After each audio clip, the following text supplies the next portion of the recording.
SC1 capacitors का numerical 21. The particle P shown in figure has a mass of 10 milligram and a charge of minus 0.01 microcoulomb. Each plate has a surface area 100 centimeter square on one side. What potential difference V should be applied to the combination to hold the particle P in equilibrium? यहाँ पे numerical 21 में यहाँ पे दो capacitor series में होगी जिनकी value same है, दोनों की भी 0.04 माइक्रोफैरड। और ये दोनों के अक्रॉस, इस कॉम्बिनेशन के अक्रॉस, सीरीज कॉम्बिनेशन के अक्रॉस एक बैटरी कनेक्ट की है V, और वो कितनी V की वैल्यू नहीं दी हुई है और वही हमें फाइंड करनी है कि V कितना होगा। लेकिन इसकी कंडीशन है दी कि V पोटेंशियल डिफरेंस इतना अप्लाई करना है कि इस एक कैपेसिटर में एक पार्टिकल रखा हुआ है जिसका मास 10 मिलीग्राम है और उस पर चार्ज माइनस 0.01 माइक्रोकूलम है।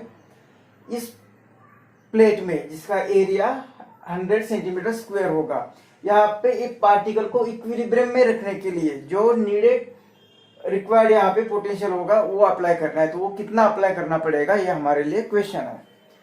तो ये पहले तो पार्टिकल इक्विलिब्रियम में, इसका मतलब क्या कि जैसे यहाँ पे दो प्लेट्स दी हुई है और ये पार्टिकल यहाँ पे, अब इसका कुछ मास दिया है, मतलब यहाँ पे डाउनवर्ड डायरेक्शन में फोर्स लगेगा mg।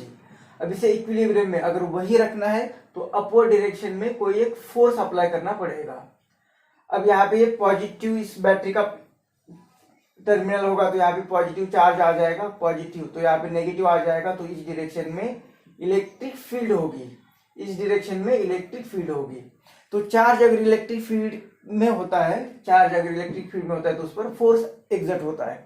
पॉजिटिव चार्ज होगा तो इलेक्ट्रिक फील्ड के डायरेक्शन में, मतलब इस डाउनवर्ड डायरेक्शन में फोर्स लगेगा तो वो नीचे ही आ जाएगा, इक्विलिब्रियम अटेन नहीं होगी, क्योंकि यहाँ पे ऑलरेडी जो फोर्स लग रहा है mg उसके अपोजिट डायरेक्शन में फोर्स लगना चाहिए। इसलिए यहाँ पे अगर माइनस क्यू चार्ज रखेंगे तो वो इलेक्ट्रिक फील्ड के अपोजिट डायरेक्शन में वहां पे फोर्स लगेगा, इसलिए यहाँ पे माइनस चार्ज दिया हुआ है। अब वो फोर्स ऊपर लगेगा और इलेक्ट्रोस्टैटिक फोर्स है तो वो Q इंटू ई इतना फोर्स लगेगा। मतलब इसे इक्विलिब्रियम रखने के लिए पहली तो कंडीशन है कि ये जो QE इलेक्ट्रोस्टैटिक फोर्स अप्लाई करना पड़ेगा which is equal to the mg, इसका वेट बैलेंस करेगा उतना फोर्स। मतलब चार्ज दिया हुआ है, इलेक्ट्रिक फील्ड कितनी अप्लाई करनी पड़ेगी तो mg अपॉन q। अब हमें यहाँ पे कितना पोटेंशियल अप्लाई करना पड़ेगा, potential difference between this to plates, तब क्योंकि ये हमें फाइंड करना है V, और ये V क्या होगा, इसके अक्रॉस का पोटेंशियल प्लस इसके अक्रॉस का पोटेंशियल। अगर हम इसके अक्रॉस का पोटेंशियल डिफरेंस फाइंड करेंगे तो ये सेम ही ये सिचुएशन होगी, क्योंकि वो दोनों का कैपेसिटर सेम है और वो सीरीज में तो चार्ज सेम होगा, C सेम होगा, तो इसके अक्रॉस और इसके अक्रॉस पोटेंशियल भी सेम होगा। तो दोनों की एडिशन मतलब ये हमें मिल जाएगा। तो यहाँ का पोटेंशियल फाइंड करने के लिए V और E में क्या रिलेशन है, तो V upon D is equal to E होता है। यहाँ पे V लिखा है तो यहाँ पे कुछ अलग V1 लिखते, इतना इलेक्ट्रिक फील्ड होगा is equal to mg upon q। मतलब ये जो V1 होगा वो होगा mgq और ये D यहाँ पे मल्टीप्लाई होगा। तो अब ये V1 की वैल्यू फाइंड कर सकते हैं क्योंकि मास दिया हुआ है, G की वैल्यू पता है, Q दिया हुआ है, लेकिन ये D जो डिस्टेंस होता है दो प्लेट के बीच में वो नहीं दिया है, और वो हमें मिल सकता है क्योंकि हमें capacitance is equal to epsilon naught A upon D पता है। तो D इज इक्वल टू आ जाएगा epsilon naught A upon C. तो ये वैल्यू यहाँ पे पुट करेंगे तो देयरफॉर ये V1 मतलब potential difference between across one plate, ये कितना आएगा, V1 is equal to mg upon q। अब D के जगह पे लिखेंगे epsilon naught A upon C. तो इसमें वैल्यू पुट करेंगे तो ये V1 is equal to m 10 milligram, मतलब 10 इंटू 10 रेज टू -3 करेंगे तो ग्राम में आएगा, और -3 करेंगे तो वो m के यूनिट में आएगा। G की वैल्यू 9.8 लेंगे तो एक्यूरेट आंसर मिलेगा, 10 लेते तो जो आंसर है उससे थोड़ा सा आंसर बड़ा मिलेगा, लेकिन इजी कैलकुलेशन के अगर 10 लेते। एप्सिलॉन नॉट की value 8.85 into 10 raise to -12।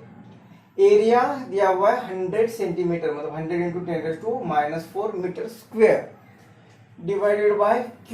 Q की वैल्यू दी है 0.01 माइक्रो कूलम, मतलब 10 रेज टू -6 कूलम, और C की वैल्यू दी है 0.04 माइक्रोफैरड, मतलब 10⁻⁻6 फैरड। अब ये -6 ये -6 हो गए -12, तो इस -12 को चले गए और 10⁻⁻2 और यहाँ के -2 बनेंगे -4 और ये -4 कैंसिल होगा, मतलब यहाँ पे सिर्फ 1 रहा और ये 4 रहे, तो ये डिनोमिनेटर सब यहाँ पे 4 रहा सिर्फ। तो v1 is equal to 4 to the 8 0.4 to the 8 और 5 लिया तो 4 1 the 4 2.21 और इंटू 10⁻², ये -6 ये गया तो फिर -5 ये -4 और इसके कारण यहाँ पे 2, तो 10⁻² वोल्ट। अब ये वोल्ट जो होगा ये V1 इसके अक्रॉस होगा और V1, क्योंकि दोनों कैपेसिटर की वैल्यू सेम है और वो सीरीज में है तो चार्ज भी सेम होगा, तो यहाँ इसके अक्रॉस अगर V1 है यहाँ से यहाँ तक, फिर यहाँ से यहाँ तक V1, तो ये टोटल V जो आएगा वो V आएगा V1 + V1, मतलब 2 × V1। तो V is equal to 2 multiply करेगा इस V1 की वैल्यू पुट करते, तो 2 × 2.21 × 10⁻², तो ये भी आएगा 4.41 × 10⁻² वोल्ट। इसे डेसिमल अगर शिफ्ट कर दे तो 44.1 × 10⁻³ मतलब ये V आएगा 44.1 × 10⁻³ वोल्ट, मतलब ये V इज इक्वल टू आएगा 44.1 मिली वोल्ट। अब बुक में जो आंसर दिया है वो दिया है 43, तो यहाँ पे 9.8 लेते तो आंसर और भी कम आ जाता और यहाँ पे हमें 43 आंसर मिल जाता।